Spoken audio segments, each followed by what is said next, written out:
Now move on to our first keynote speaker, the man who really needs no introduction, but yet he somehow still has a video introduction that we'd like to go ahead and play for you right now. Go for LOI.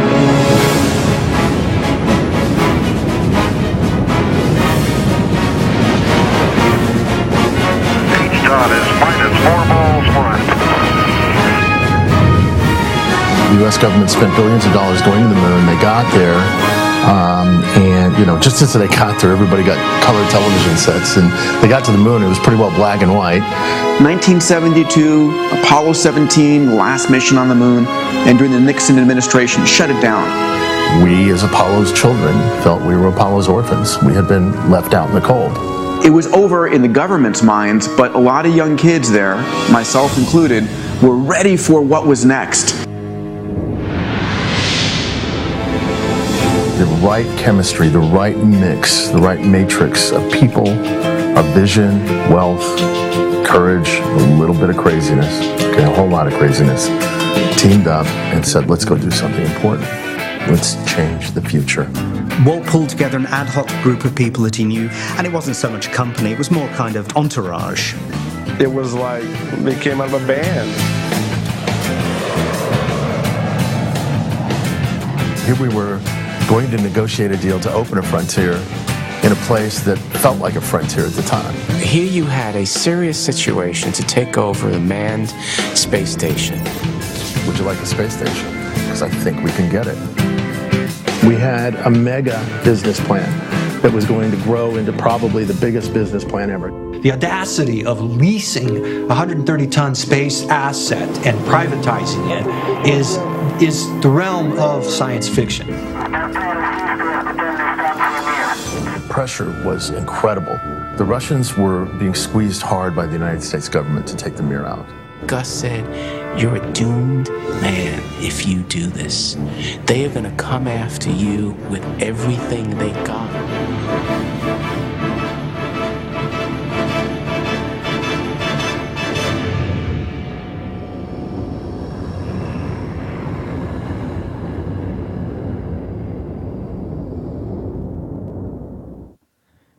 Ladies and gentlemen, the co-founder of the Space Frontier Foundation, the founder of the Earth Life Institute, and from what you just saw, one of the founders of Mir Corps, I'd like to introduce Rick Tomlinson.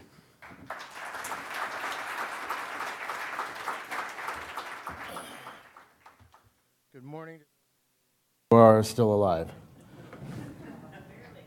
Party hard, work hard, conquer the universe. The reason I had them run that video, I mean, many of you have seen this before, is because my great friend Walt is getting out of the federal prison in about a week.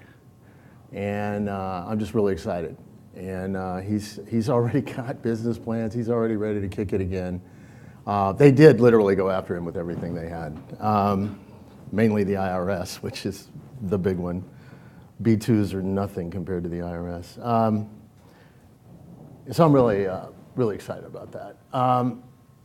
And just real quick, I want to say that about Walt. He was the first guy to really put his money where his mouth was. He was one of the first people to really step up as an entrepreneur and do this kind of thing. And whatever his disagreements were with the IRS, that was their business. But he put it out there. He helped fund the first commercial space station, the first commercial crew to fly to orbit, the first commercial repair mission to orbit, and activities that led to the sign of Dennis Tito, the first quote-unquote space tourist, etc. So I just want to honor him just for a moment there. All right. Welcome to the revolution. Oh, I forgot something. Hang on. Oh my God. How do I do that? Yeah. Welcome to the revolution. I'm going to get one of these made with rockets and a space helmet. I'm just got to do that soon. I'm going to talk to you today about several things. We're going to start off a little bit slow, then we'll pick up a little speed, and then we're going to slow right down again, and then we're going to go into an audience participation. The first thing we're going to talk about is I'm going to explain my newest project, the Earthlight Institute. Then I'm going to get into what's going on right now in space, why it needs to change, how it needs to change, and why this is so important. Then we're going to take a moment, switch out the computer, and then we're going to do an open audience discussion, literal crowdsourcing discussion on an experiment, a thought experiment regarding Mars. So the next 2 hours are going to be very interesting. And if it sucks, it's just not my fault. Part of this, too, some of you have seen, and that's fine. You've seen elements of this. I've done some of this stuff before. I used to try and change up my talks every single time, and then a friend of mine pointed out that when Martin Luther King gave the I Had a Dream speech, he had done it 100 times. And so somewhere between now and 75 times later, I'll get this right. So the Earthlight Institute, what is it? It's a new organization. I've been in the trenches, you know, fighting with the six guns, whatever you want to call it, fighting the battles for a long time. We are in a period of time right now where, you know, we've gone through the phase of let's have the baby, new space, commercial space, let's protect the baby from the evil people. Now the baby's starting to drive the car. And we're all looking around going, that is a cool car. I live in a very rural town in Texas and right now, and I go back and forth between Houston and there, and they have a Dairy Queen, and on Saturday nights, everybody drives their cool cars up there. And I could just see it in our world, where everybody would be up there going, man, that Dragon, dude, that thing will do 0 to 60, you know, and it's just, that Falcon, oh, dude, you know, and it's that kind of thing. We're all like looking under the hood. I started thinking about it, I realized we got to start talking about why we're going, what this is all about, what's it for. So I created the Earthlight Institute to do just that. What is Earthlight? Earthlight is an interesting blue-green light that bathes the moon. John Young, one of the Apollo astronauts, told me the story. And when it bathes the moon, it is so bright you can read 12-point type. The cameras at the time, due to contrast ratios, et cetera, couldn't pick up that light.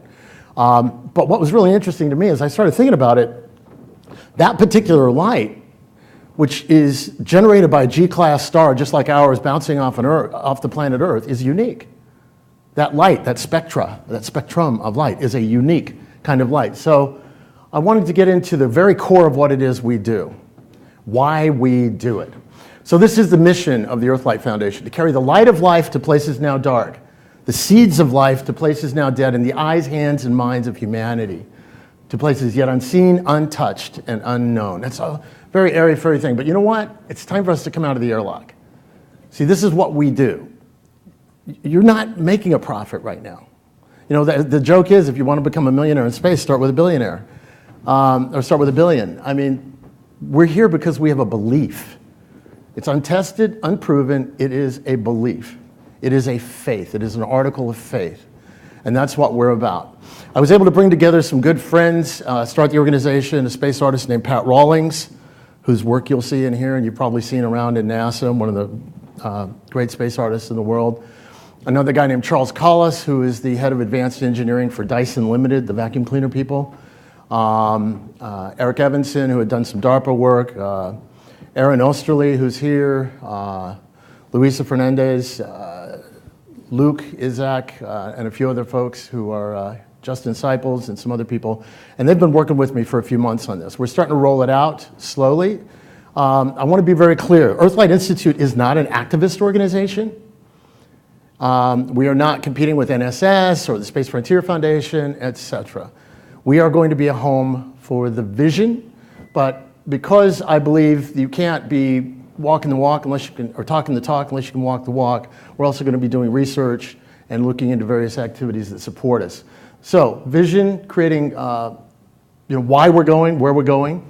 We are going to be non-denominational. We don't care where you want to go. Our job starts at LEO. We presume that the battles we're having now have succeeded and you have made it.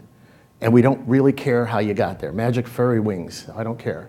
You're there. Now what do you do?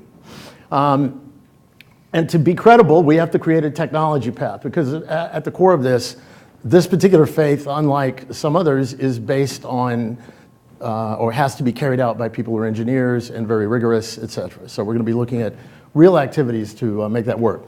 There is a second element called the Earthlight Foundation. In the case of Walt Anderson, one of the best few years of my life was he put me in charge of an endowment. Yes, if you can find a billionaire, get one. Care and feeding is fairly simple. You just stroke their ego and do cool things and put their name on it. But I had one, and it was great, and he put $25 million in the bank. My job was to go spend the interest on cool space projects that will open the frontier. I was able to work on laser launch. I was able to do solar sails. I was able to work on, we did 3 or 4 Return to the Moon conferences. We did Senate roundtables. We did asteroid material processing, et cetera. By the way, most people don't realize it. MirCorp was founded to do asteroid mining. And anybody who was at the Roosevelt Hotel when we actually did the rollout, the famous party with the fog machine that got out of control and ran everybody out of the room, which is why they didn't see the posters on the wall that had asteroid mining images all over the place. But that was our little inside joke. So the Earthlight Foundation is set up so that all donations will be tithed internally, because we're not necessarily going to wait to find a billionaire, but if you're in the audience, come speak to me afterwards, please. What we're going to do is 10% of all donations will begin going into the endowment. So we're going to grow it ourselves. And then when it reaches a certain level, that'll be handed off to a professional investment company to go make money. These are our tasks: communicating a vision, bringing together a core cadre of leaders to catalyze the movement, enabling the development of critical paths, which is what we used to call it in the Space Studies Institute with Dr. O'Neill, and developing self-funding mechanisms, growing a clearly directed space settlement community and culture here on Earth. That last point is key.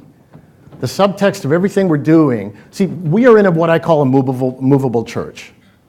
That's what the space movement is. We are a movable church. We go to different hotels, which are our citadels, our churches. We listen to our priesthood, who reinforce our beliefs that when we leave these buildings, we go and try and tell our friends about who they don't get. And then we come back in and we act on it, and we move and motivate ourselves and go and do things that act towards the realization of what we believe in here. So that's kind of what we're going to be doing underneath. The Space Settlement Matrix is a part of what we're doing. It has 3 elements. Yes, we did get encyclopediagalactica.com. That is going to be an ongoing wiki. That's an intake mechanism, students, people like that. By the way, we're looking for volunteers who want to work on any of these things. The Space Development Matrix is an interesting element. You'll go into the Space Development Matrix. It's a 3-dimensional matrix. You'll go in and using TRL levels, technology readiness levels, NASA's approach to deciding whether something should be fielded or not, will be tied to color coding. So a TRL of 1 to 3, which is basically theoretical, would be red. 3 to 6 will be yellow. 6 to 9, which is sort of field tested or out there being utilized right now in space, would be green. You'll go in and you'll say, let's say I want to do lunar ice drill bits, and I go look it up. Now I've looked up the background on the Encyclopedia Galactica.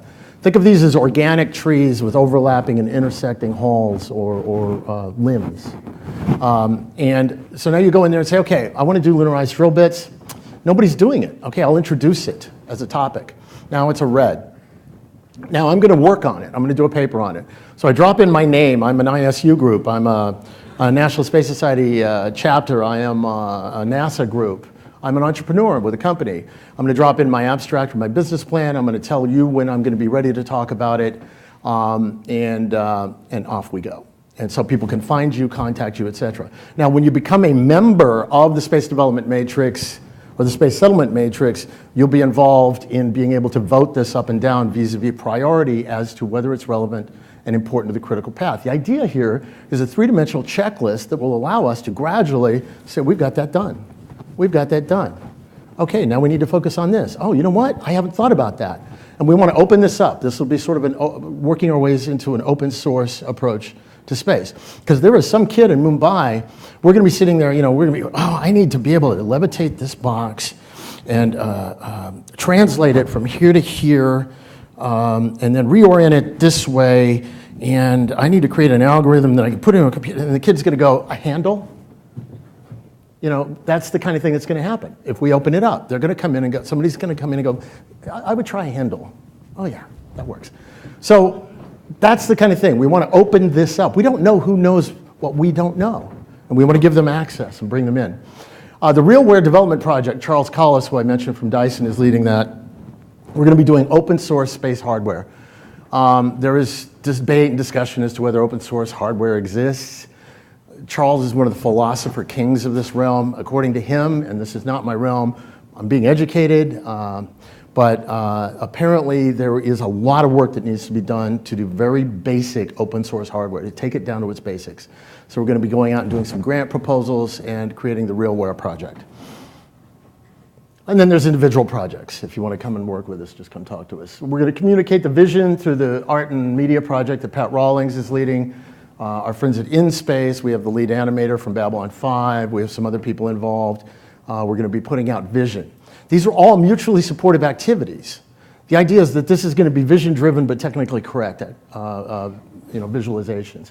And I did steal Brian Versteeg, who is the one Eric Anderson was talking about. He developed this web page, or what will be the web page. This is one example of what we're going to do, the infinite canvas.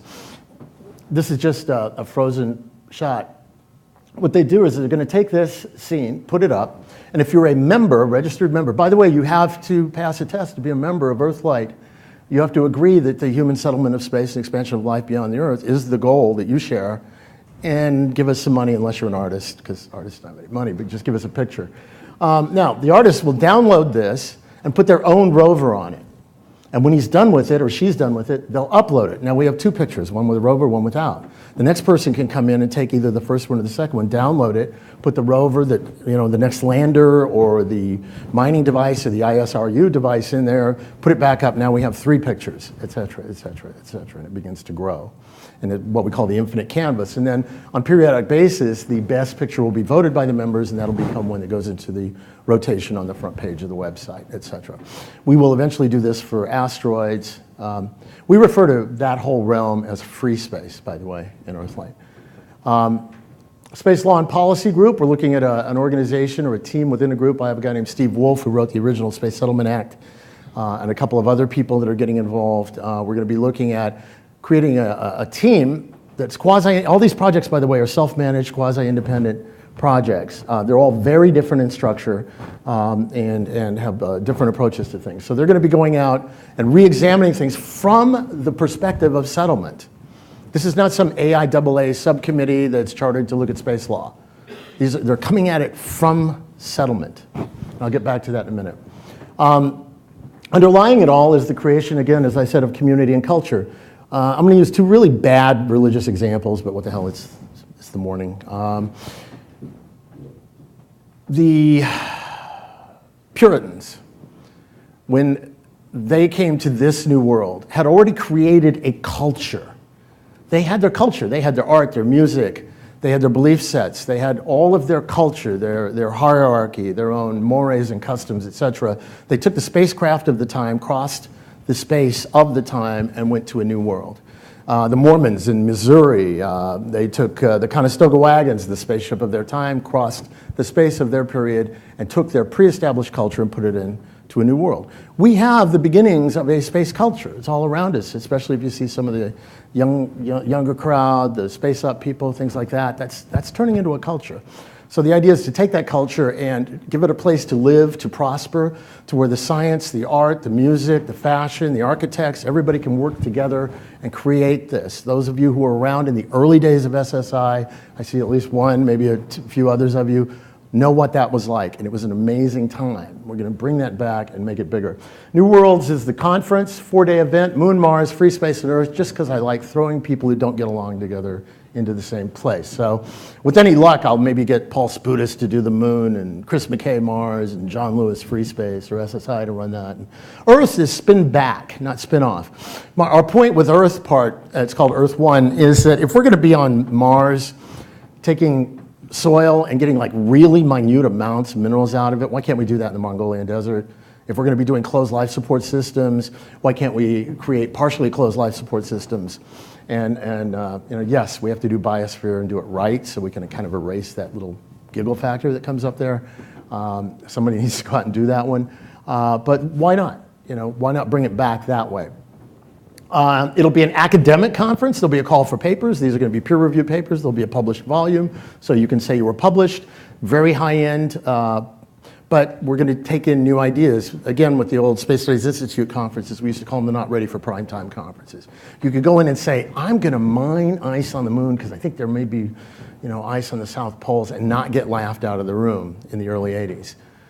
But you'd get some pretty stiff questioning from people who knew what they were talking about. but you'd be in a place that was friendly to these kind of ideas. That's what we're going to do. Now, when you walk out the door, you're going to be in a Renaissance event. Bill meets Ted meets Burning Man. I mean, it's just, the idea is to bring in this whole cultural milieu, this new energy. And again, if you've been around the space hubs, if you've been to the Build conferences, if you've been to the ISU, and you've recovered from ISU, if you've been to these different places and seen what's going on, there's a dynamic and energy, and we want to capture that and bring it together with the reality, the facts, the data, and the information. They're also going to be a home to big ideas. We're looking at variable G research. Yes, we're going to trying to talk to SSI about that as well. The Watch, which is an asteroid program we had for a few years, want to bring that back. Permission to Dream. The idea of giving telescopes to kids and having them look at the moon and asteroids and things like that. Now, the interesting thing was we had this running for a few years, and the young volunteer who did it was a guy named George Whiteside. So space science and theology, I just want to do that. I want to get like the Pope's people and some physicists and astronomers and throw them in a room for a weekend and just see what happens. You know, stuff like that. Big ideas.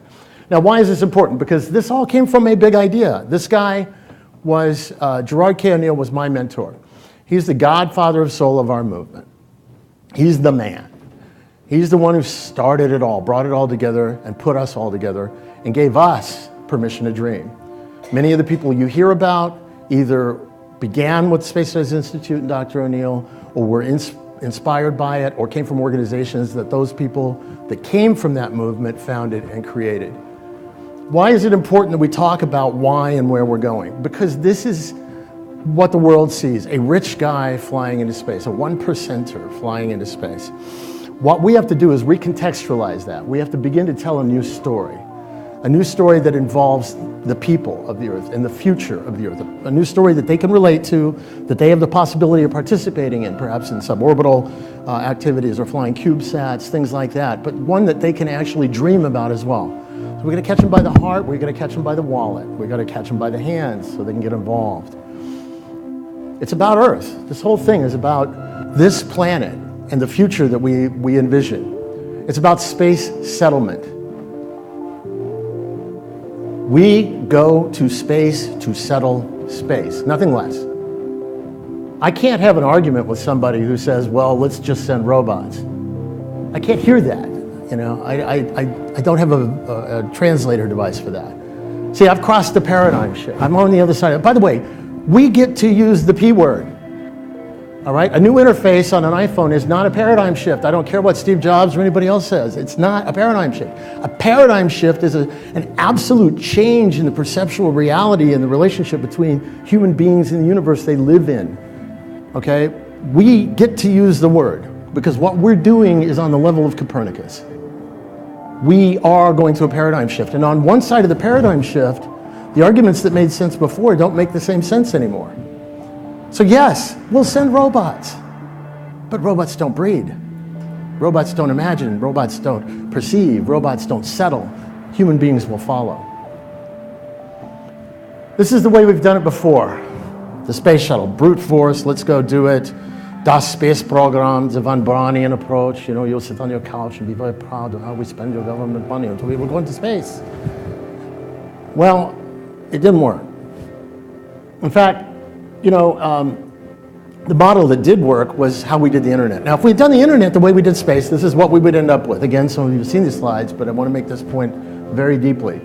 The United States National Computer Enterprise, they would be located at national computer centers in politically strategic states across the country. It would be the Ames National Computer Center, the Cape Kennedy National Computer Center.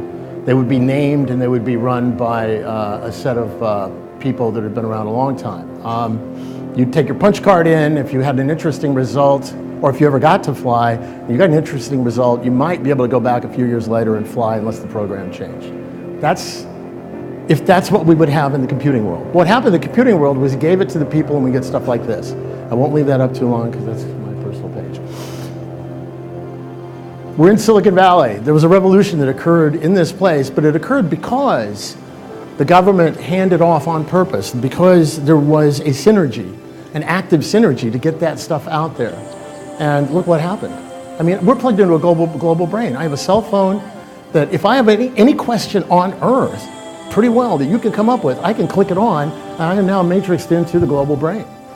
It's an amazing thing that happened. So we went to the moon doing this DOS program approach. And, you know, I've said this before, and it's really interesting to me that there are people, there's a generation, some of whom don't believe we ever win. Again, key point. It's not about whether the flags are crooked or how many shadows are cast or this or that or the other. The reason some people don't believe we ever went to the moon is because we're not freaking there right now. That's the proof. You couldn't have the rest of this discussion if you could look up and see the city lights of Armstrongville or whatever it is on the moon. If we do Mars the same way that we're talking about it with shuttle on steroids, SLS, whatever you want to call it, we'll get to Mars, and 20 years afterwards, there'll be a 3D Fox News vidcast questioning whether we ever went to Mars, because we won't be able to stay. We have to do things in a way that allows us to stay. That's why we have to operate under what I call the frontier principles. Space is a place, not a program. You'll see some of them up on the wall here, by the way. In a free enterprise democracies, opportunities are exploited by individuals or groups in the form of companies and private institutions. Frontiers are not opened by governments for the people, but by the people with the support of or in spite of their governments. And without extremely low-cost, reliable, and regular access to space, there can be no frontier. And of course, lastly, nobody stays until somebody pays. There has to be a profit, whether it's a cultural profit or financial profit. Sometimes we forget the cultural profit. Cultural profit could be monasteries. That's a cultural profit. Astronomical observatories. Now they can be serviced by private companies, et cetera, but that's the use of the government dollars. By the way, keep in mind, the United States, the people of the United States have already agreed to spend $15 billion a year on space. What we're talking about is how they spend it and why. I believe they should spend it in the opening of a frontier, not on a near-term, dead-end set of jobs programs to please certain political constituencies. We have to get up there and we have to get started. 100 miles up, you're halfway to anywhere, one of my favorite quotes of all time. Now, yes, the Earthlight Institute is focused on the anywhere while everybody else is taking care of the 100 miles. But it's all of a piece. We have to do it. We have to begin developing an orbital infrastructure. That's one of the reasons we did the Mir. Orbital infrastructure, orbital industrial infrastructure. The reason the Europeans were able to deal with the North American experiment, the Vikings failed, et cetera, was that they had a coastal industrial infrastructure. They knew how to build ships, they knew how to hire crews, they knew how to insure ships, they knew how to fund missions, they knew how to deal with trade, they knew how to draw up contracts, they knew how to cover risk. They had governments that were able to interact with them. They knew how to do that because they'd been doing it up and down the coast of Europe and Asia Minor. So this is the end of the era, and there were so many people lamenting, oh my God, it's all over. Oh God, the space program is over. They didn't do it like we used to do. These kids will never get it, etc. And then, if I could see the video, the 30-second one. Then something happened. Now, they hadn't noticed it was happening, but it's something that has happened. Engine tracking and check out. All propellant tanks at pressure. 3, 2, 1.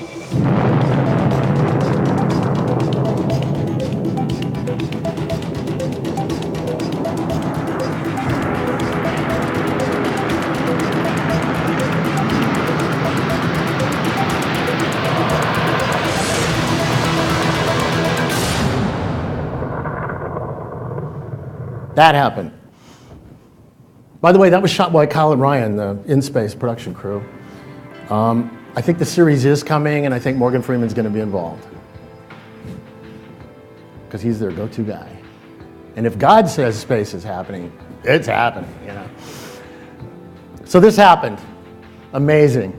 A friend of mine's a friend of George Abbey, who's the guy who used to run Johnson Space Center, was the guy who was charged with taking us out when we were doing the Mir. And his name is Israel Galvan. And Israel would call up George all the way through this mission. He'd say, George, SpaceX launched. And George, who mumbles a lot, would say, well, George was the guy you used to have a drink with if you were going to fly in space. He was the godfather of the old space program. And George would go, God, well, yeah, they had a success, but now they got a birth. So then they birthed, and he called him up. And he said, George, they birthed. What do you think? This whole commercial thing's happening. And George said, well, no, they have to unbirth. And Okay, well, okay, George. And he called him back up after they unearthed, and they came back there and said, George, they landed successfully. The entire mission was a success. George was like, well, okay, well, now they got to do it again. Some people, man, it takes them a little bit longer than others to get there. But new things are happening this year, and it's amazing stuff.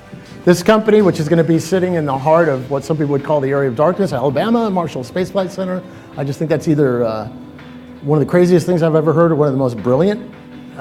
Senator Shelby, who's been a long opponent of some of the things we're into, who represents Alabama, will now have this in the middle of his district. I just think that's awesome. One of the great announcements that occurred that most people didn't really pay attention to, but it was fairly quiet, and probably one of the most important things that was happened in the last year, was that Bigelow and SpaceX agreed to work together. Now think about it. A private transportation system going to a private destination. The loop, the closing of the loop. The government is not even in any part of that now. The baby's born, the baby's happening. We have PRI, asteroid mining. We have Excalibur Almaz. I was in the Isle of Man recently looking at some of their stuff. They want to orbit the moon. It's amazing. Things are starting to happen. We're on our way. The baby is being born. And of course, the foundation, you know, I got to tell you, I had an interesting conversation many years ago with one of the founders of Yuri's Night, who, you know, it's like, let's dance for space. And I love Yuri's Night. It's a great party. It's awesome. We helped them. The Space Frontier actually did the processing of their first financial transactions for them. And I sat down with her, and at the time, The Lord of the Rings had just come out. And I said, you know, Loretta, you know, all that dancing and partying you do, to me, it's kind of like the hobbits, you know, at the pub. They're all dancing and having a great time. And then there's this guy in black over in the corner. He's called a ranger, and the hobbits really think he's weird, and they can't get close to him. Okay, that's the foundation. That's the Space Frontier Foundation. You know, they are between you and Sauron, so that you can have a good time and do this stuff. And that's what the foundation has done for years, and that's what the next generation of the foundation is doing. Forgive my Latin, just write me a letter, I don't care. This is 4 a.m. this morning I did this. This is going to be a battle that the foundation is going to keep fighting, because, you know, it ain't all over yet. And we have to put a stake in the heart of the zombie eventually. It's a zombie. Stakes don't work. Have to cut its head off, put a stake in it, set it on fire, and I don't know, cast it in a bad rerun of a bad sitcom. Anyway, this is going to be the battle. This is going to be what's happening. Now, on the other hand, and this is being against something, I think at the same time it's important that we be for something. So getting back to this idea of a vision, a grand uniting vision as to what we can be for, because this is fighting around the edges. You know, okay, we're going to get commercial space another 100 million, and there's bodies on the floor. Oh, we got them 100 million. Oh, man, that's awesome. And it is. It's important, but you're fighting around the edges. We've got to change the central goal of the activity. We have to change the conversation. It's on one of these banners here. We have to change the context of the discussion. So we have to go to the core of the matter. And to me, the core of the matter is why we go into a space as a nation. I'm slipping into my foundation hat here now. Why we go into the space as a nation. Why do we have a human spaceflight program? Obviously, human settlement. That's it, and we have to declare it. The goal of the United States human space program is for this nation to settle space. Period, end of story. Now, why is that important? It's way at the top level. If you change the top level, the cascading decisions that come down from that have to be changed to correlate with, or they should be in an ideal world that doesn't involve the US Congress, has to be changed to correlate to the goal at the top. That's what we should do as a focus. I believe the Space Frontier Foundation, the other groups in this country should make this the focus of our next 16 to 18 months. Change the core conversation. Oh, it's already been done. This is where it gets fun. 1988, Steve Wolf, working with Congressman George Brown, a liberal Democrat from California, introduced a bill that said it was the goal of the United States to settle space. It was called the Space Settlement Act of 1988. And for 4 incredible years, the goal of the United States in space was settlement. It was the goal. That's why we were doing it. NASA hated it. Dan Golden hated it. In fact, he used to give it to one of his low-level assistants, a woman named Lori Garver, and he would say, please, take care of this crap. Get these people off my back. Eventually, because the space movement did what we always do, after the bill got passed, we decided to go fight about a launch vehicle called the National Launch System. That's what we do, because we're engineers and people like that, and that's what we understand. So while we were over there fighting about a launch system, this got sunsetted and went away. Let's bring it back. So we're talking to a Republican congressman who might be interested in introducing it this year, and will give us something to fight about next year, or fight for next year. The Space Settlement Act of 2013. Now, the beauty of it now is we have social media, we have a whole new young generation. Oh, and we have the existence proof of people who actually believe this, have money, are making investments, and actually doing it. Let's do it again. How beautiful it is. I love the fact that all we have to do is change a couple of words, go back to him and say, oh, by the way, President Reagan signed the first one.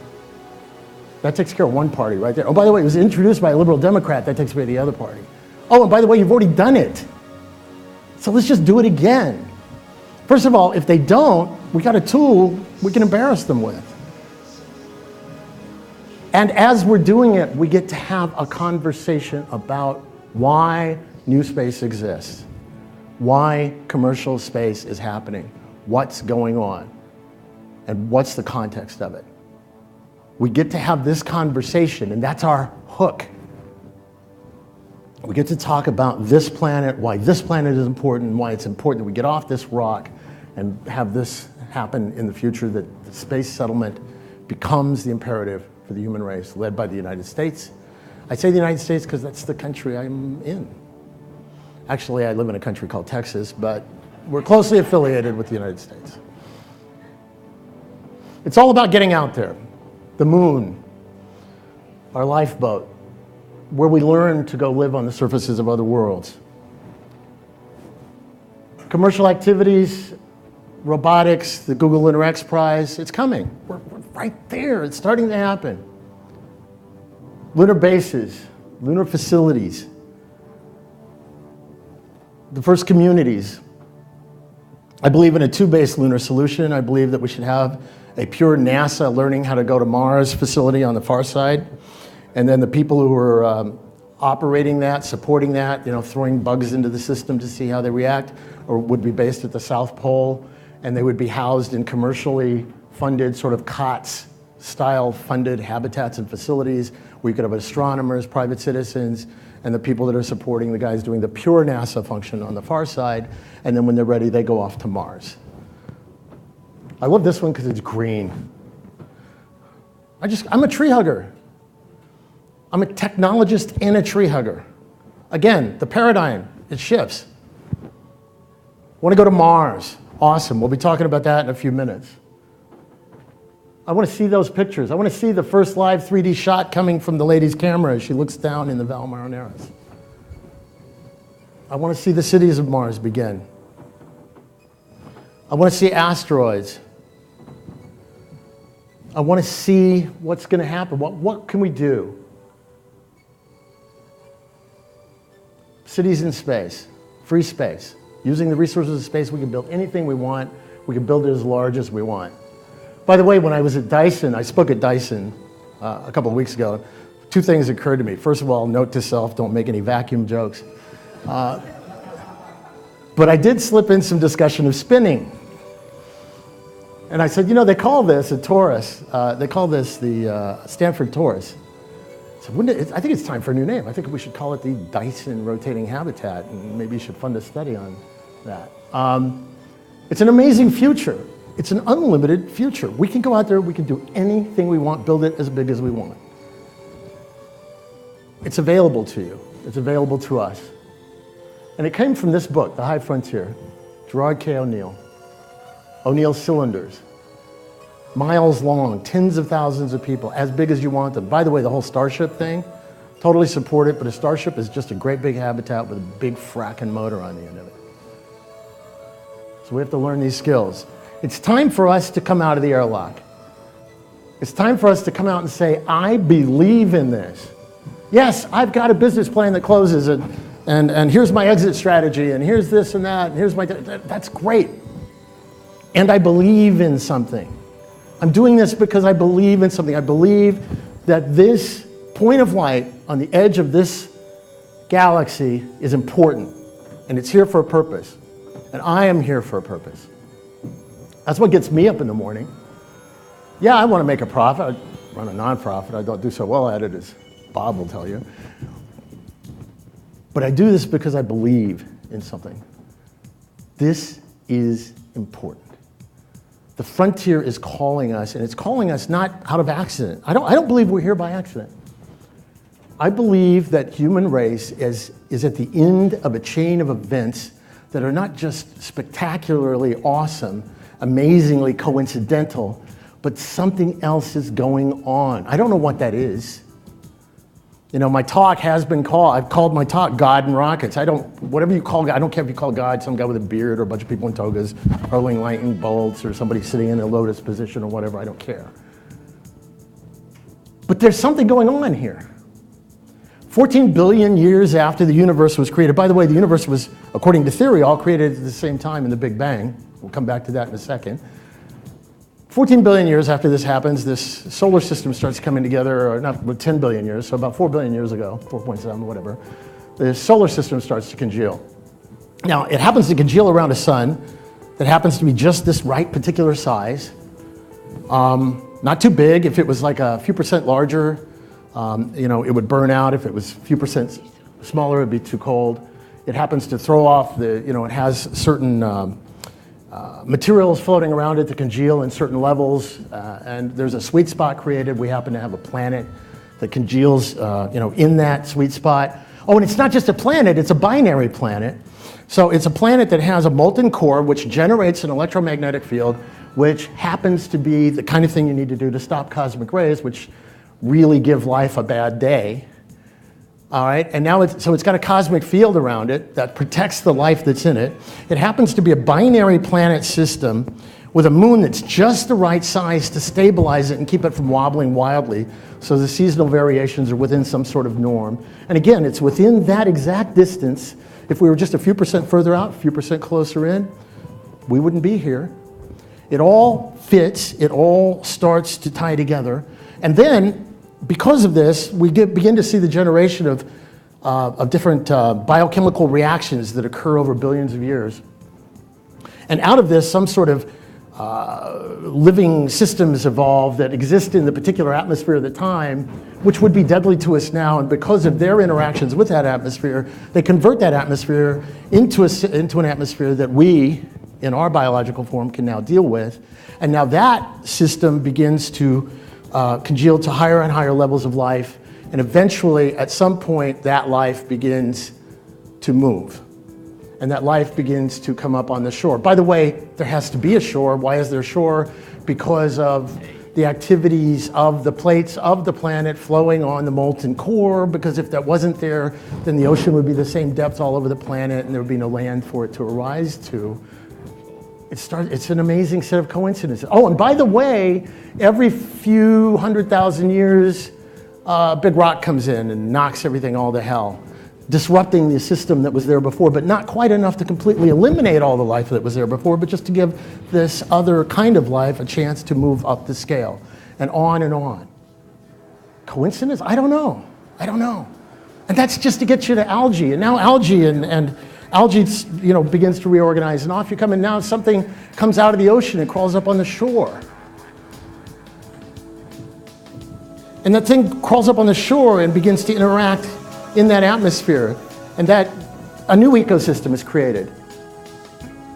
And so now you've got these living things, and they're running around up there on the ground. Now keep in mind, yes, there may be life out there in the universe. There may be intelligent life in the universe, and I know we're in California, so whatever, but there may be intelligent life out there. And I'm glad, and I want it to be there, and I celebrate the fact that it might be there. But we have to ask ourselves sometimes, what if it's not? What if we're it? Yes, billions and billions of stars, the probability, the statistics. You know what? Statistics are great. Vegas lives on statistics, but when I'm betting, I want to know what I got in my hand. What's in front of me right now is one world, one planet, one ecosystem, one civilization. This one.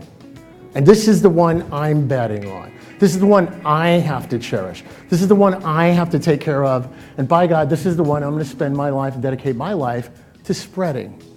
Because I believe it's important. I believe it's beautiful. I believe the human race is an amazing thing. Keep in mind, again, you're going through all these evolutions, and at some point, you end up with these creatures that drop down out of trees because of a climatic change occurring, because of some of these interactions I've just talked about, and now they have to go forage for themselves. Now they have to stand up and look around, and we have interactions with different levels of protein intake and standing up and blah, blah, blah, and their brains start to grow, and their culture starts to grow, and they start to live, and yet here comes another asteroid in, because they drop in about, every few minutes. If it's a 24-hour clock, every few minutes a big rock's hitting the Earth, or a volcano is blowing up somewhere. Now, these bipedal creatures, these monkey boys, these, animals start to organize themselves into cultures and societies. And through a whole series of interactions and sets of possibilities and probabilities, we end up here in the 20th century. And by the way, if my outstretched arms are the history of life on Earth, I just destroyed civilization for its entire history, right there. Just that little tiny flick on the end of my nail is the history of human civilization. Don't get cocky. We're just starting. An amazing coincidence now. Here we are in the 20th century. We have the tools to destroy ourselves. We have the rockets to be able to launch deadly payloads to the other side of the planet and destroy our enemies, who will destroy us in a mutual orgy of mass destruction, and we all are dead. That's happened in the last 100 years. We could kill the entire planet right now, and yet those same tools, those same rockets, those same computers that do the algorithms and decide where those rockets are going to go, who they're going to kill, what the collateral damage is going to be, those same tools are the ones that allow us to reach for the stars. Coincidence? I don't know. It's amazing to me. It all has come together. And here we are in this moment, in this period of time, right now, in this 100-year span that takes place in that little tiny fleck of what we call the rise of civilization, that tiny little moment, it all comes together.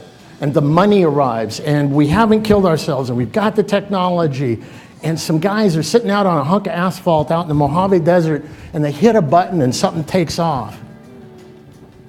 Something moves. Civilization moves. Civilization is moving. We are about to take it to the next level. The people in this room, the people building those rockets, the kids that go out there and they can't send them, when I hear these astronauts, I almost called them ancient astronauts. When I hear these astronauts going, back in the day, we were doing it, you couldn't, man, these guys were amazing. Go to SpaceX, go to Mojave, go see Maston. Go talk to those kids. Go watch them. They don't go home. They almost have to push them out, electrify the fence so they can't come back in and keep working on the rockets. They're out there. They're doing it. We have to give them the possibility. We have to infuse them with this dream, finance them, support them, keep them from being wiped out by people who don't get it, and allow them the chance to make this happen. We are here for a reason. And that's the reason. That little tiny blue speck of life floating in a place of darkness and death is the reason we exist. Now we can go a little more theological if we want. I believe I'm here because without me to look at the universe doesn't know of its own existence. It goes back to that old line, if a tree falls in the forest, is there a sound? No, there's no sound. There's just a vibration. Right? The vibration now goes out because this organic entity has translated from a vertical to a horizontal and sent out a series of waves. Those waves go through the air, interacting with molecules, pushing other molecules, and they hit a membrane in here, and that translates through some liquid and into a bone, and that bone translates into an electronic impulse. That electronic impulse begins to go through some neurons. Those neurons spread to other neurons, which have an interactive set of relationships. Those neurons now pull together, and it says sound. And it says tree falling. And now I hear tree falling, and I look over and I go, oh, the tree fell. And oh, I remember now that tree fell on my dog, and I hate it when trees fall. Or the Lumberjack show on whatever, Discovery Channel, I love that show. And we create a relationship for it. We contextualize it. We talk about it. We give it meaning. Because there was no meaning before. See, the universe has no meaning without us. We create the meaning. We create the universe. As Robert Heinlein said in Stranger in a Strange Land, thou art God. We are it. We are here to do that. So we have a great civilization. We have this thing called life. And we have a rationale at the level of the universe that calls us forth. Because, we have to go out there and see and touch and taste and feel so that the universe knows all about itself. And then people say we're at the end of days. You've heard the line. This planet, this one little planet, this one solar system is less than what would be the equivalent of 1 grain of sand on all the beaches and deserts in the entire planet compared to what's out there. And somebody has the nerve to tell me it's over? Somebody who hasn't walked into a SpaceX or Sierra Nevada or one of these companies and seen these kids has the nerve to tell me imagination is dead, creativity is dead? Shut up. Leave me alone. I got things to do. The frontier is calling.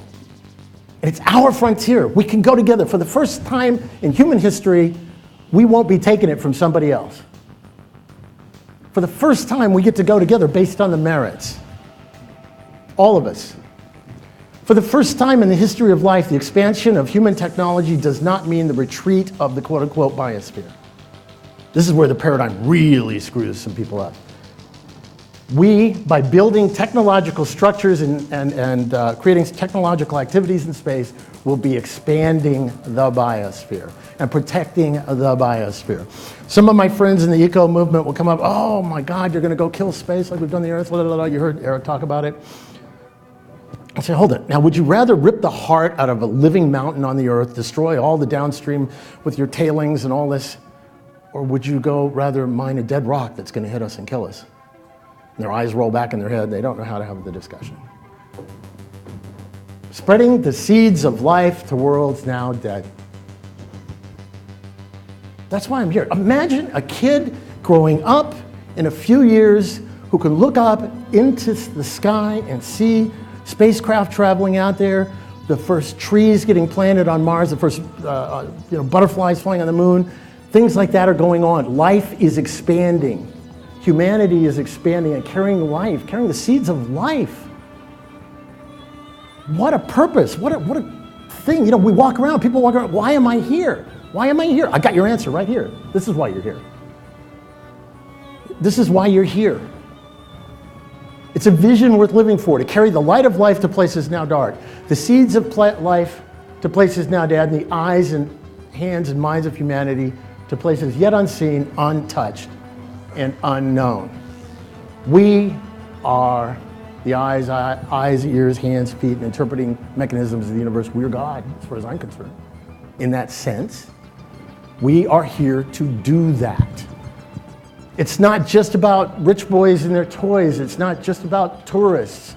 It's not just about people trying to make a ton of money. Yes, we need to do all of those things to make this happen, but it's far more important than that.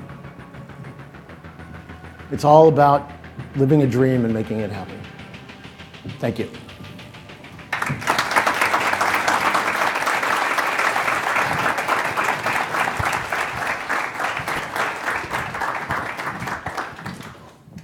Now move on to our first keynote speaker, the man who really needs no introduction, but yet he somehow still has a video introduction that we'd like to go ahead and play for you right now. Go for LOI.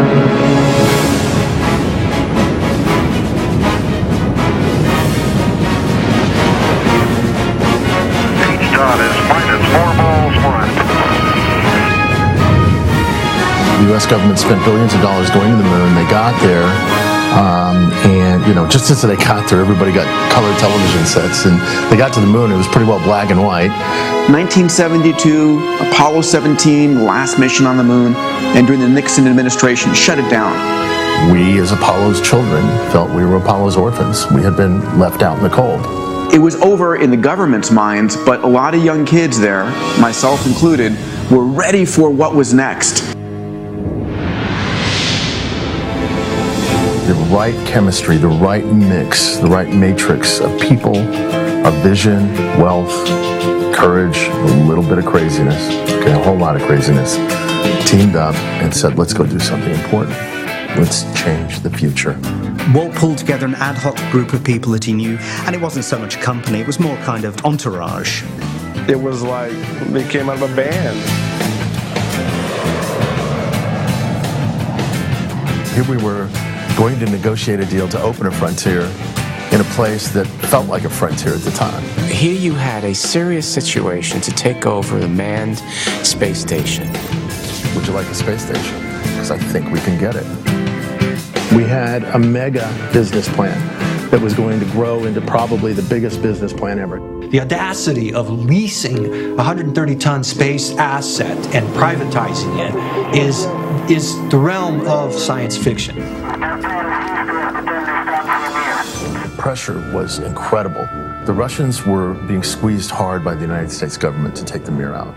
Gus said, "You're a doomed man if you do this. They are going to come after you with everything they got."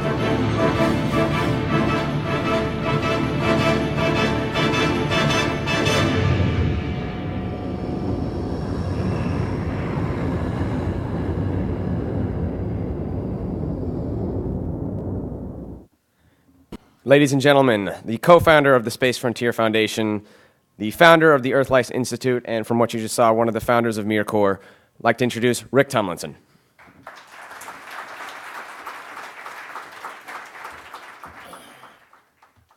Good morning.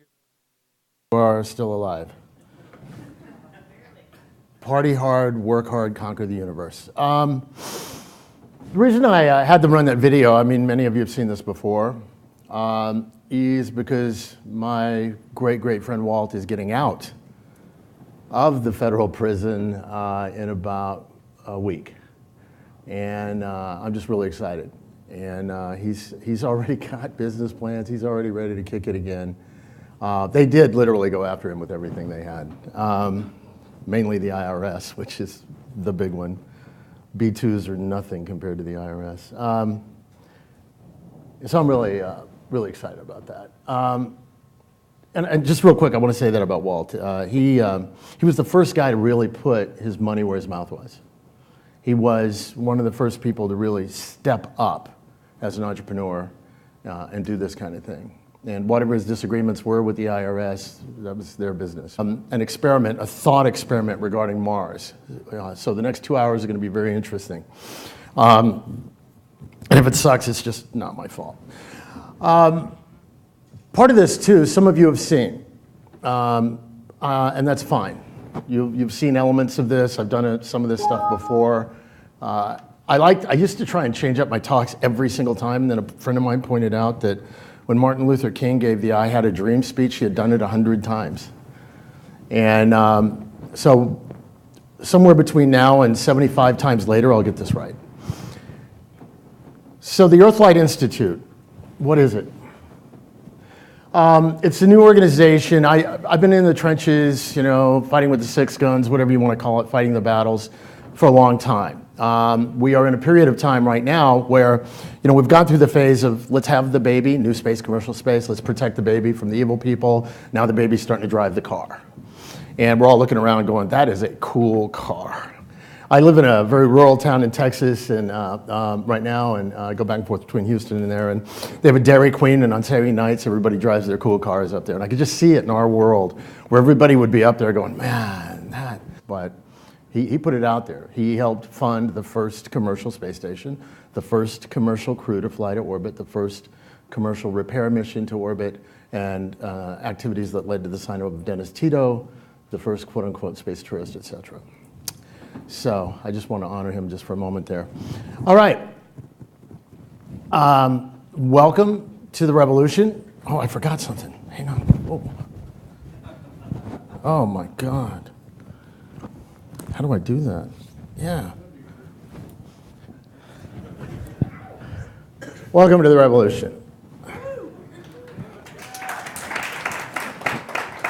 I'm going to get one of these made with rockets and a space helmet. I'm just going to do that soon. I'm going to talk to you today about several things. We're going to start off a little bit slow, then we'll pick up a little speed, and then we're going to slow right down again, and then we're going to go into an audience participation. The first thing we're going to talk about is I'm going to explain my newest project, the Earthlight Institute.